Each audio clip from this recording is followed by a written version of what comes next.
Well, I have worked with Wright. I've had the great fortune of working with Wright for at least the last 10 years.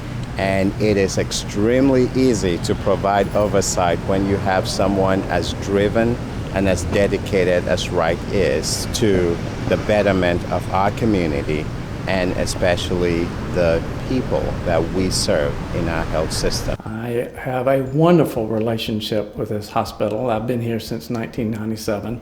Feel richly blessed and feel that the halls here are holy ground for not only me, but for countless people in this community. I felt led of God to begin to work beyond the walls of the church, and the hospital was very gracious to me at that time to bring me on, and now the health system has kept me here. And it's been a very wonderful experience. In the hospital, everybody's here. You have rich, you have poor, you have black, white, Hispanic, you have Republicans and Democrats, you have all different denominations and even other religions that come. And some people have minor injury and some are battling major illness. And you have doctors and nurses and technicians and everybody that are working together to try to help make a difference in people's lives. Wright Culpepper's vision, to me, has been looking very closely and very thoroughly through all aspects of our community, not only our health system community here, but our broader community throughout Brunswick and Glenn County, and looking into those areas, into maybe those dark corners, or looking to those people that are missed, that fall through those cracks, being able to find those folks, get to know those folks, and through whatever means necessary, address the immediate needs of the folks, and in many instances, the longer-term needs of those people. Dr. Culpepper is a very personable person. He's always talking to people, and he could be busy doing a lot of things, and he'll stop in the middle of his path and say, "Hey, how are you doing? What's going on?" Very personable, very interacting with individuals, with groups, with everybody.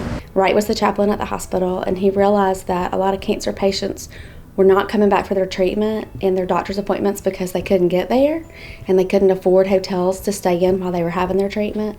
A lot of times radiation can be up to 40 days, and that's a lot of money, a lot of gas money for people. And he realized there was just kind of a disconnect between those patients and how they were able to get to their appointments and things like that.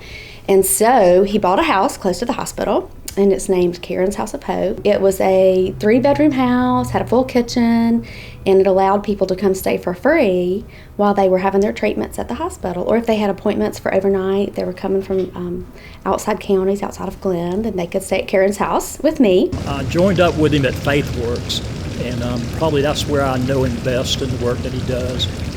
He helps homeless people. We helped him build the well downtown, and every Tuesday our church goes down and works with him and his crew, helping out the homeless through washing clothes and helping them take showers and such. So we've worked on several projects, and one of my fondest is what we do on Florence Nightingale's birthday, which is called the Blessing of the Hands. Wright goes through this entire health system and blesses the hands of the people who provide care. Okay, so I've been thinking about this, and I've known Wright for 25 years, and he truly is the most sympathetic and empathetic person I've ever met. And what I mean by that is, it doesn't matter where you live, who your family is, what color you are, he treats everyone equally. It's extremely fulfilling to be part of such great service, and we thank Wright Culpepper for giving us the opportunity to be part of something this great. Our community is truly blessed to have him, and he truly is our hero.